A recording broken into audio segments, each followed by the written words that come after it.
Good afternoon and welcome. My name is Matt Davis, and I'm the Director of Life and Justice Ministries for the Diocese of Camden in the great state of New Jersey. It's my pleasure to welcome you to our panel discussion today in celebration of the 106th World Day of Migrants and Refugees. Today's conversation stems from the collaborative planning work of three offices in the Diocese of Camden: Catholic Charities, the Office of Hispanic Ministry, and the Office of Life and Justice Ministries. With today's panel, we join with Pope Francis for the global observance of the 106th World Day of Migrants and Refugees. The actual celebration of the World Day of Migrants and Refugees is this Sunday, September 27th. We are recording and sharing this panel a few days in advance to help deepen our understanding and prayer in anticipation of this important commemoration.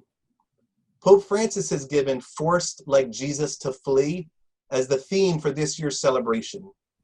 Globally, there are more migrants in the world today than at any other time of human history. In our panel, we hope to highlight some of the various reasons why people migrate to other countries, reflect on how we as Catholics are called to respond to their arrival, and express gratitude for the contributions of immigrants and refugees, both locally and around the world. To help us do this, I'm excited to welcome and introduce our wonderful four panelists. Sister Maria de Jesus is a sister of the Missionary Daughters of the Most Pure Virgin Mary.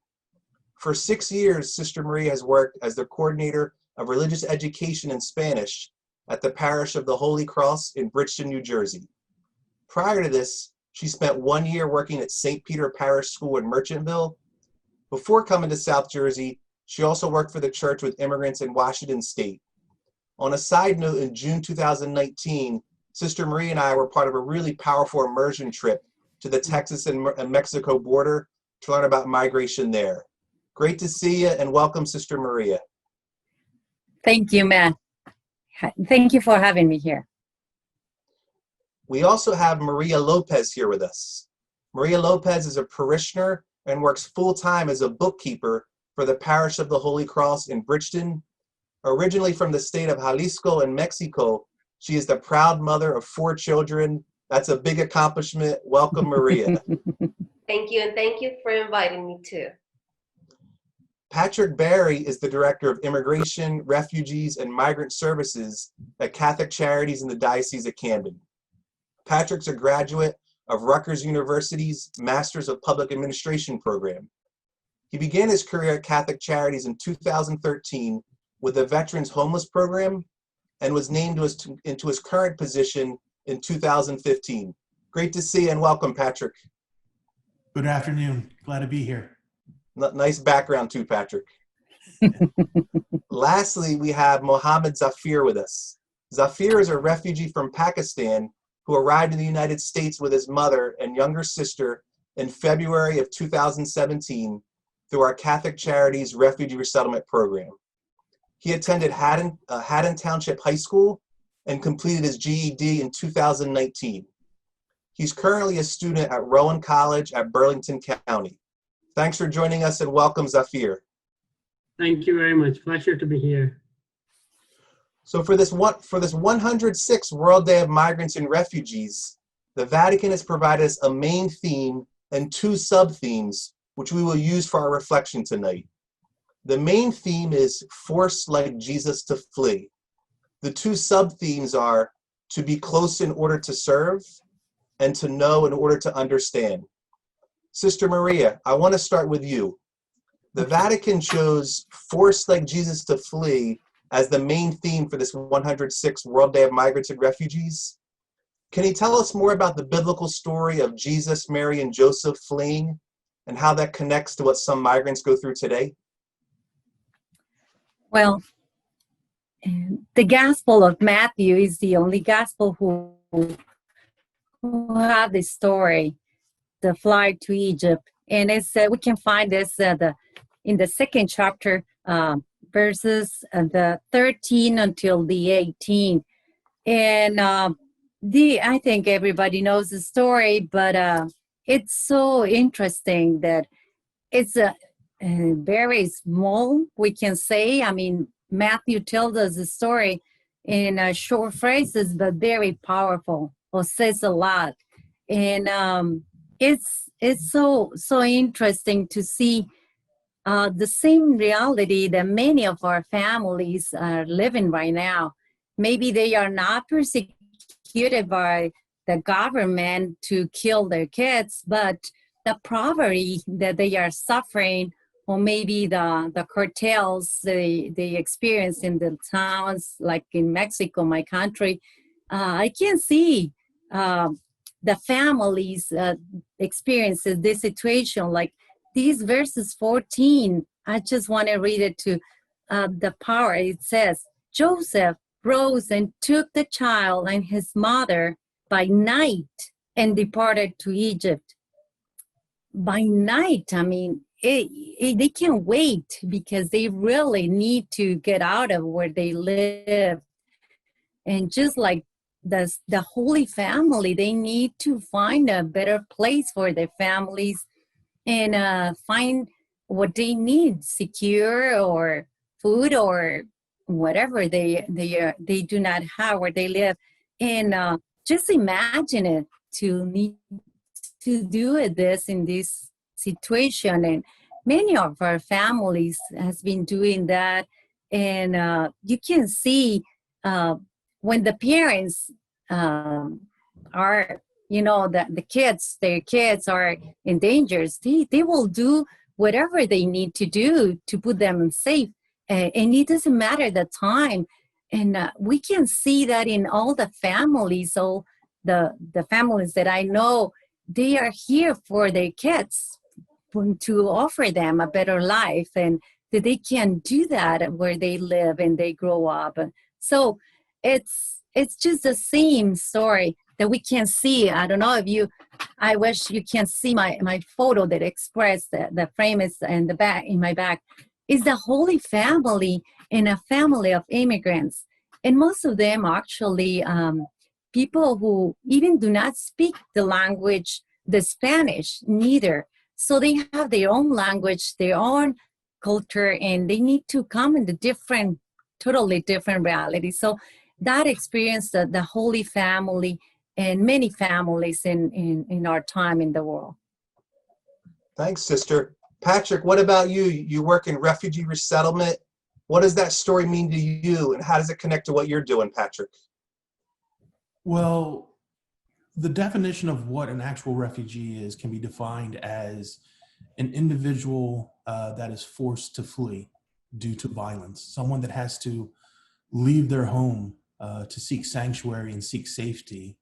And the Holy Family being forced to flee for their safety is exactly that. They are refugees seeking safety. And the unfortunate reality is there are more refugees today than there have been since World War II. It's very unfortunate, but it's an issue that, we might be limited in our actions, but we are limitless in how we respond as far as receiving refugees, assisting refugees come to the United States, and providing, assistance with housing and employment and education, and recognizing that no one leaves home unless they're forced to leave their house. And unfortunately, due to a lot of different severe circumstances of violence, of persecution, of war, there is mass migration going on around the world. I believe right now it's about 70 million refugees around the world. As of 2020, I think we've only allowed about 9,000, just 9,000 refugees. So, to put that in perspective, that's like 0.001%. It's really unfortunate. But going back to the story, it's timeless. And, if ever there was a moment in time, it's definitely relevant today. Thank you, Patrick. Maria, what about you? There's various reasons that migrants leave their countries to go to another country. Can you tell us a little bit why you came to the United States, Maria? Yes, I was brought into the United States when I was 12 years old to work. So the reason why my family had to come to the United States is because of poverty. My father didn't see any other way. He was an immigrant himself all my life. He would go home only in the winter. That's when he was able to go. But finally, one day, he just started bringing us a few at a time. I come from a big family. I'm the fifth one out of 10 children. And my father's mentality is, you're old enough to come work at the fields. So he brought us, undocumented, obviously, illegally, he brought us into the United States. We came in through the California border. And yes, now I see a lot of families that the reason why they come is because of violence, organized crime, and gangs. In my case, it was different. It was poverty. It was the only thing my father knew how to do, to be a farm worker. And that's why he brought us here. We risk our lives crossing the border for a future, for a better way of living. And that's why I came. Thank you. I've heard people say, it's such a risk to come, but I've always thought in talking to people is people weigh their risks. It's actually more of a risk to stay than a risk to go. So people take that risk because they're calculating, it's less of a risk to go than it is to stay. So thank you for sharing, Maria. Safir, what about you? Can you share with us why you came to the United States? Yes, so I'll start with where I'm from, originally from Pakistan. So the reason for me to come to the United States was a religious persecution. I belong to the Muslim community, which who we believe a little different than the rest of the Muslims. So because of that, we are being persecuted every single day in Pakistan. So we were forced to flee to another country, and we were having a really hard time in Pakistan. All of our family, as my dad died when I was 4 years old in 2002, we were having very hard time. So we flee to Sri Lanka, and we applied for asylum through United Nations. And we lived there for 3.5 years. It was very hard to live there because we were not allowed to work, neither we could go to schools because of the language barrier. We stayed there for 3.5 years. We had no idea where we will end up. So anyway, in 2017, United Nations decided to send us, me, my sister, and my mother to United States of America. And because of religion persecution, we came to the United States in 2017. Thank you. Great, thank you for sharing. So I love Pope Francis. This doesn't just have one theme this day, it's got a theme and two sub-themes. So one of the first sub-theme for this celebration is to be close in order to serve.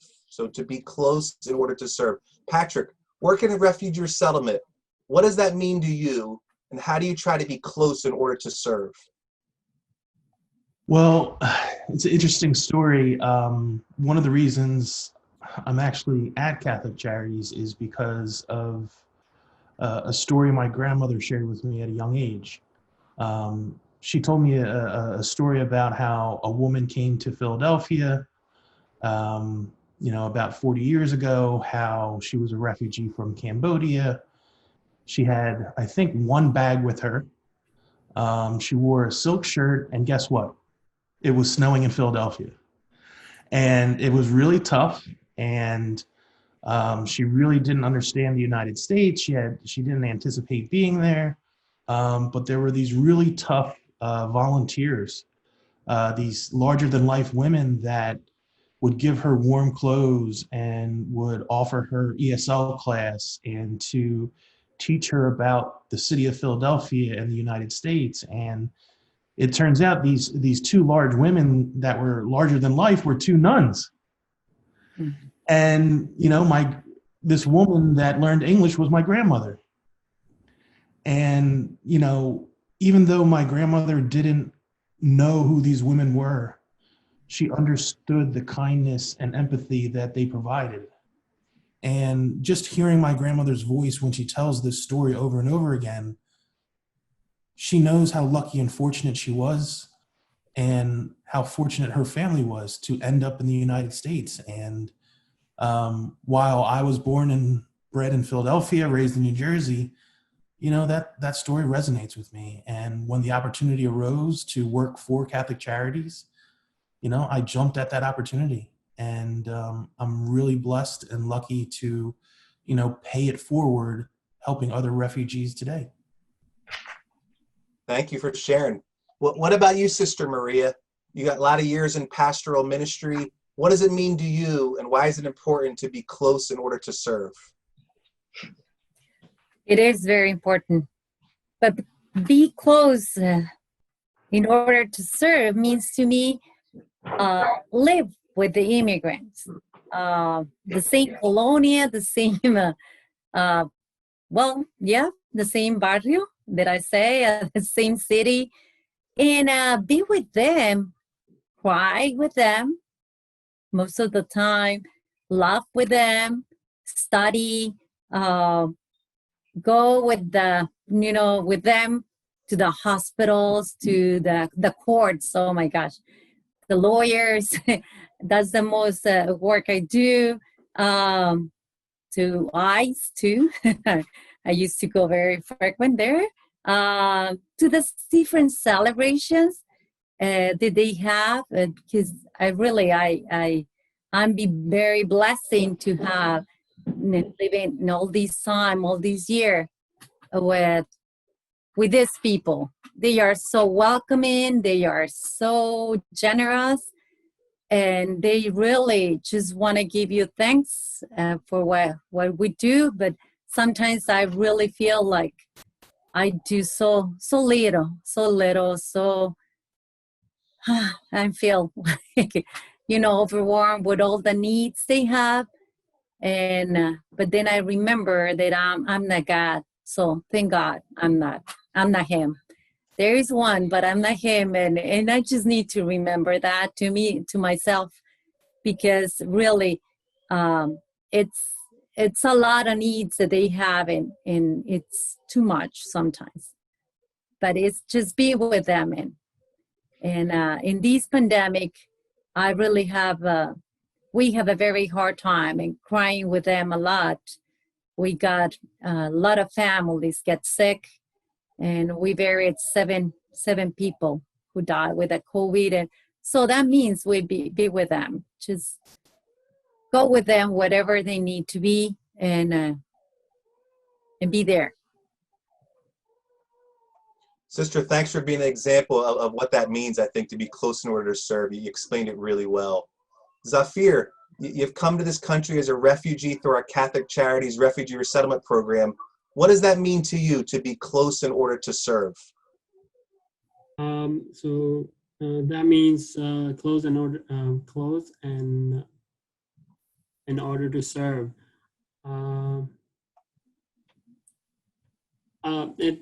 Being with Catholic Charity since I came here has been really good to me because the way they helped me out since I was I was with them. It's very good to me. I actually don't know how to answer this one. Is that okay? It's not a problem at all. Well, wait a second. This wasn't the question I was preparing for. So wait a second, Zafir. You like American sports that I introduced you, right? Yeah. What's your favorite sport that I introduced to you? Football. But there's one problem. I know there's a problem because the first match I ever saw was Cowboys versus Patriots. But no, Cowboys versus Packers. So I loved Cowboys since then. So because of that, Patrick has a problem with me. He's the one who has the problem, not you. I tried to serve as best I could, sister. Yeah, but that's the only problem Patrick has with me. Like, why do I support Cowboys? So that's the reason, because the first football match I've ever seen was Cowboys versus Packers. Well, Patrick, we're taking this example of a bad example of being close in order to serve. If you were very close, you'd be an Eagles fan, Patrick, so you messed up, buddy. I'm sorry, I was not ready for this question. Not a problem at all. You're fine. I'm not serving anything Catholic charity right now. I am being served. I mean, they are helping me since I came here a lot. With everything since I came here. They're helping me with school. It's been more than 3.5 years. They're helping me with jobs, helping with housing, moving, any help I need. I always can count on Catholic Charity. Mm-hmm. That's the best thing ever happened to me. Mm-hmm. That's great. It sounds like you've been on the receiving end. They've been close to you in order to serve, and you're doing great things now. You got your GED. You're in college, so keep going forward, Zafir. It's great. Thank you very much. Yeah. Maria, as someone who's an immigrant to this country, and now you work at your parish helping other people, what does that mean to be close in order to serve? What does that mean to you? I think when Sister said that being part of this community, if you want to be a truly Christian Catholic person, you have to look around. You cannot. And being an immigrant myself, you can't ignore the need. Even before working at the parish, people knew that they can come to my house at any time. They can call my cell phone at any time. Now that I work at the parish, I get the phone calls. I get people coming in. And, I've noticed that sometimes the people that need it the most, they're not the ones that come. They're not used to asking the church for help. It's usually another family refers them, and then we call them because either it's winter time, they need assistance, or something severe happened. But I do notice that from our people, from our community, from people that come from other countries, they're not the first ones that go out and ask for help. Usually it has to be very severe, but it's very rewarding. It's very rewarding. Even listening right now, I'm listening to Zafir, and it's wonderful to see that that's what happens when you help someone with an open heart. You're gonna transform their lives, and it's just wonderful to see that. So I'm able to assist whoever the pastor is at the parish.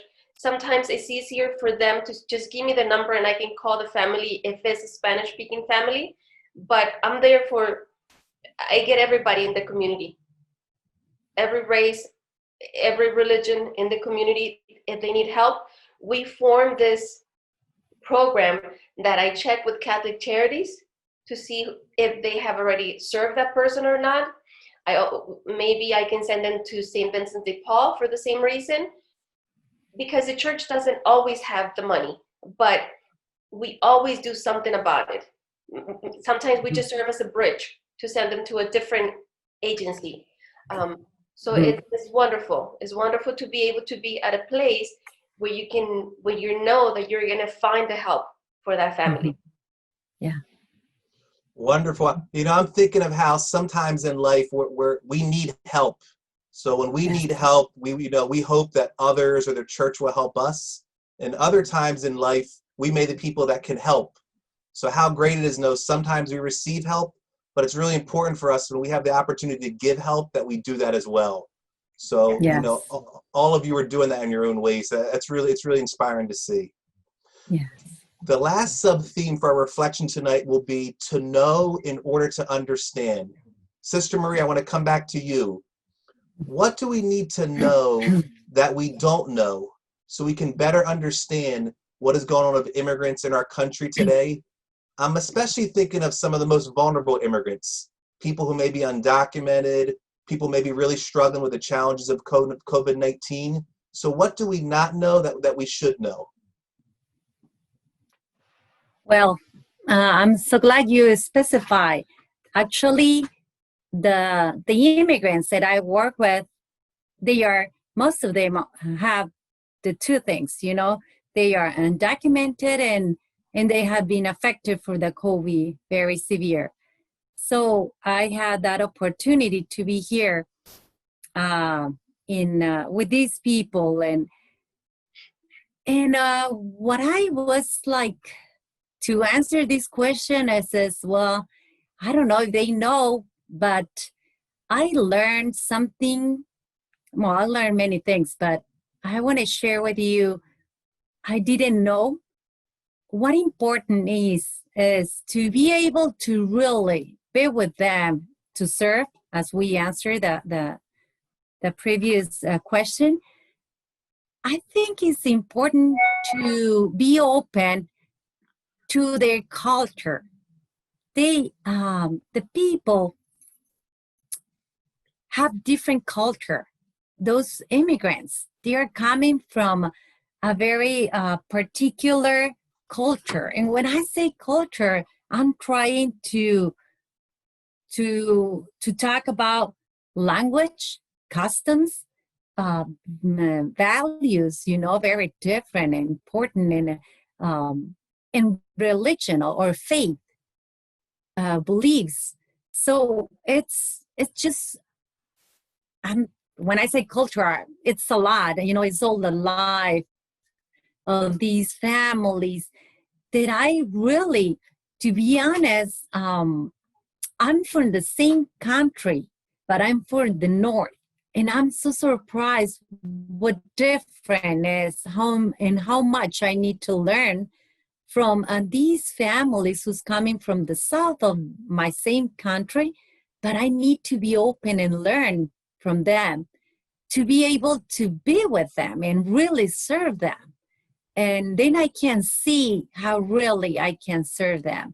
But the first step, I think, is to be with the immigrants is just to be open to learn from them.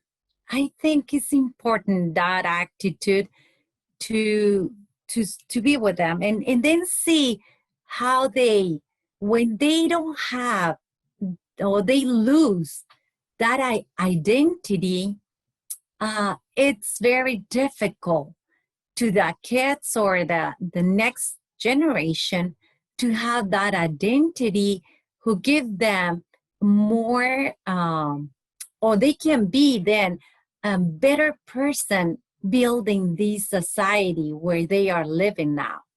But if they don't lose that identity and they can give it to the kids, to the next generation, at the same time that they need to be in this new country for them, but this is a different country. So they can be, I don't know if I can explain myself enough, but when they are really good people, they build a good society with their values, with their faith, with their culture.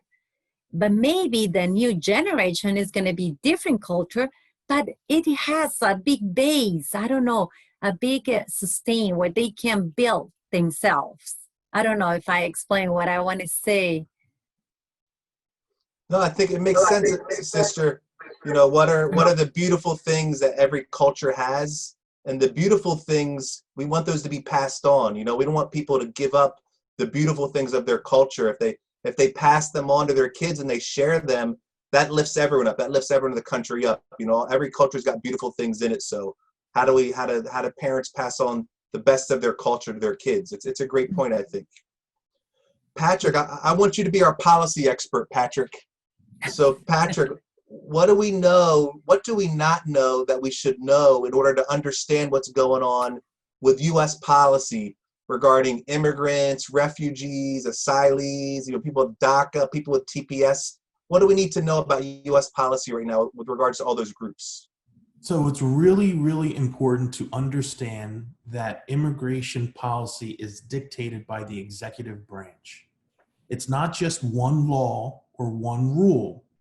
It is the position of the executive branch getting to choose policy through the Attorney General, and it goes from the top down, meaning right now, the past 4 years has not been good for refugees and immigrants and migrants due to the choice that was made at the top. In 2016, 85,000 refugees were welcomed into the United States. The next year, it was only about 50,000. The year after that, about 30,000. And right now we're down to only 10,000.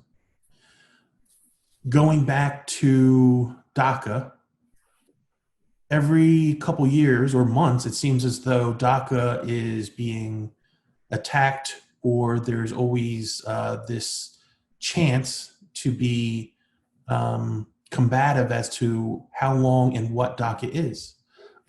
Traditionally, DACA individuals their applications can be renewed every 2 years. Well, guess what? Under this administration, it's only 1 year. Everything that's going on with the detention centers. A lot of people don't know this, but almost two thirds of individuals in detention centers have 0 criminal records, with the exception of not having the appropriate status as an immigrant. The policy to place children in cages and separate them from their families, that was a choice that came from the top and was implemented. And that's very, very important to note, that immigration policy is not some figment of our imagination or some complex law. It is literally conducted by people that choose to treat these types of people like this. And it's not okay. The gap between our American ideals do not match with our current actions. It is extremely difficult to accept that, but it's true. We control immigration in the United States by simply voting, and who do we choose? And the past 4 years have been extremely difficult for immigrants, migrants, and refugees. And reverting back to the Holy Family, these are individuals that are seeking safety for their lives. They have traveled very, very far, thousands of miles, extreme dangers, to get to the United States, for their toes to touch the soil.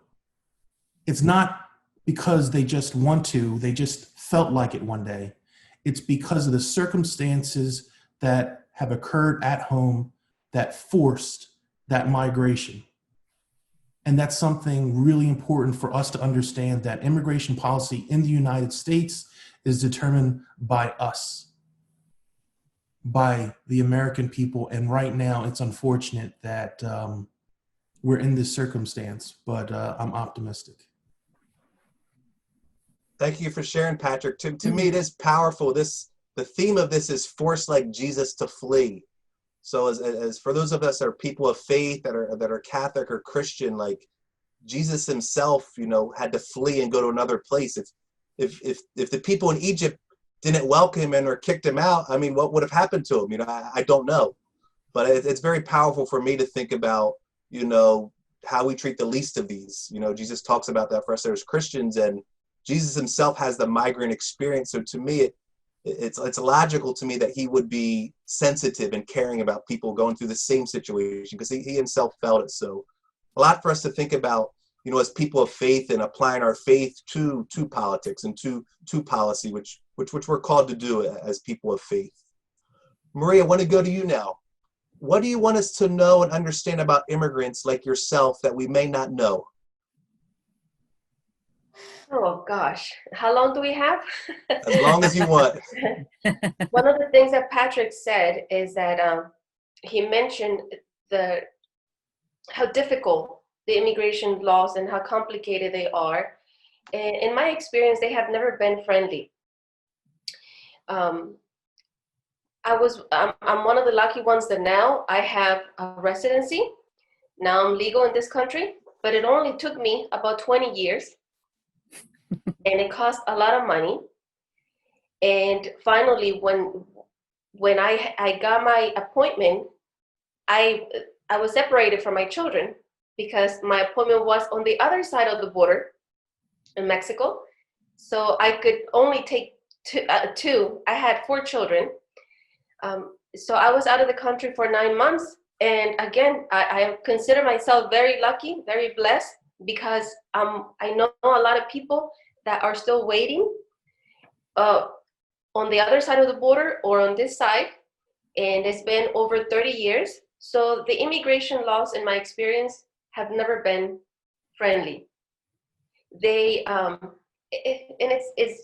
it bothers me because there's work that only migrant people are willing to do, but the government is not friendly to them. It doesn't make it makes it very difficult for them to survive. So the pressure that this puts on a family, obviously we come to this country because there's no other option. We had better weather where we're from, but no work. So, there's reasons why we come. But when we come here, the immigration laws are horrible. They're not friendly. They were not friendly to my family and to me, and they're not friendly now. I see the people that are coming in now, they risk their lives. The lucky ones make it here. And then what happens when they make it here? There's absolutely nothing to back them up. There's nothing to help them. So it's very sad it hurts me to see what this family is gonna go through just to survive, just to raise their kids, just to send them to school. Because common sense is gonna put a lot of pressure in that family. And there's probably gonna be consequences with those children and with those adults. So it's sad that there is so much conflict, and it has to do with somebody wanting to be popular, I guess. I don't know what word to use. And they use the immigration laws for their own good. To me, they're just playing with people. They're playing with human beings. They're playing with families. So it's a very hard thing to answer. What do I want you to know about the migrants now? Is that they're here because they have no other option. And, when I hear people saying things like, well, why don't they do it the right way? There is no right way. Why don't they go and apply for a visa? There was no reason. Because there is no such a thing. My family could not go apply for a visa and to come to the United States. Why? Because it's not like they were applying for a visa to come as a tourist. There is no visa because you can't support your family where you're from, and you need to come to the United States to work. So my experience is that most of the people that I know, there's obviously good and bad everywhere, but most of the people that I know are very hardworking people. They're just here for that one reason, to work and to raise their family. Again, I'm one of the lucky ones because I have an immigration status now. I'm able to raise my children here, and they're getting an education. So when I hear people like Safir, that he's going through school, my kids are also, I have 2 that are done, they're professionals, and my 2 youngest are going through college right now. So as immigrants, we want the same thing as migrants that any other family wants. They want to change the cycle. They want to better their family. They want to work hard, and that's what I know. That's my experience. Thank you. I've thought a lot about, I'm a new dad, and if United States, say we had a civil war, and our country is very poor now, and I can't provide a life for my son, and let's say Mexico was rich, would I risk everything to go to Mexico to give my kid a better life, my son? I would do it. So to me, I think so much is the basic golden rule. You know, if my family would be in need, God, I'd want the people of Mexico to receive us, or the people of Canada, whatever country, to receive us and welcome us in and give us a chance. So if I want someone to do that for me and my family, then I have to do the same for other families. So I really think by looking at our faith gives us the answer. But we know we really got to trust God and dig into our faith. But I think it points the way for us. So Zafir, I want to come to you now. What do you want us to know and understand about refugees like yourself that we may not know? Yeah, so I'm from Pakistan. So, I mean, I had everything there. My friends, my family, my home. Nobody wants to be a refugee. Nobody want to leave their friends, family, everything back and go somewhere else. We were forced to flee, and we had to go to a different country. We have to adopt a different culture. It was a very hard time. People here should welcome refugees. I came here, Catholic Charity welcomed me. That was really nice of them. So sometime, I mean, I came here, I got an opportunity, a beautiful opportunity in the United States to study and make my life better. And back in Pakistan, I had no religion freedom. I had no educational freedom. I had no freedom at all. I came to the United States as a refugee, and I got every freedom to do everything I desired to do.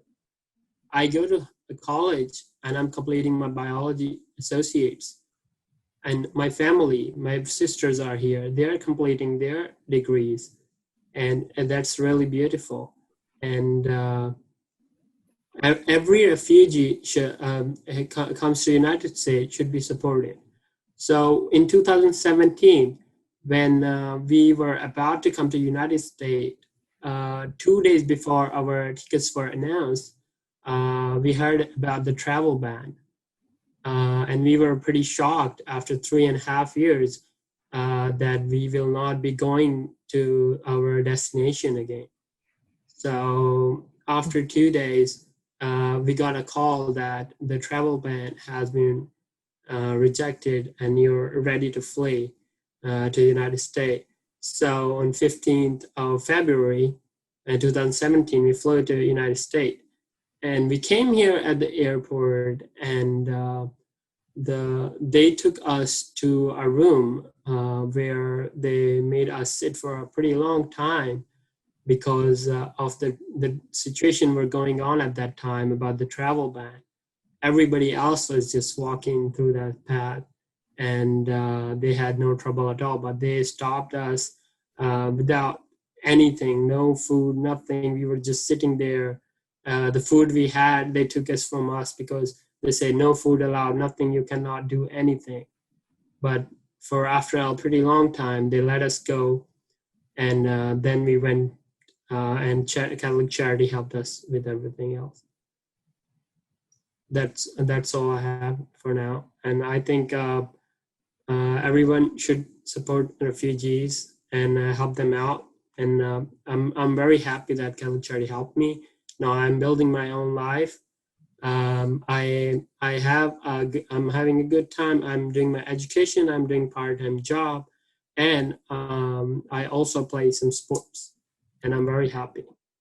Yeah, good. Wonderful. We don't like that you're a Dallas Cowboys fan, but besides that, everything else you're doing is great, Zafir. Okay. That's just Patrick should be credited for that. So he sent me with the family to watch a football game, and the family is a Packers fan. And Packers versus Cowboys game was going on, and I think Cowboys won. And I really loved the way Dak Prescott he played. So I love their team since then. And last year I did visit Texas also just to see how the Dallas is. Can we edit any of this? We'll be restructuring our refugee resettlement program after this, Patrick. I want to thank our four panelists, Sister Maria, Patrick, Maria, and Zafir. Thanks so much for sharing your experiences, your insight to bring this panel discussion alive. Really powerful, inspiring, enlightening to hear from you all. A special thanks as well to Mike Walsh for helping us with the recording and sharing of this panel. And thank you to Andres Arango and Patrick Berry for working with me to bring this panel to fruition. Lastly, I want to say thanks to everyone who's watching now. God bless you and your families and your loved ones. We pray to God that we may have open minds and hearts to see the journey and experiences of the Holy Family in those who today migrate, and that we will welcome, listen to, and receive others as we would like to be welcomed, listened to, and received. Thanks for joining us, and be blessed.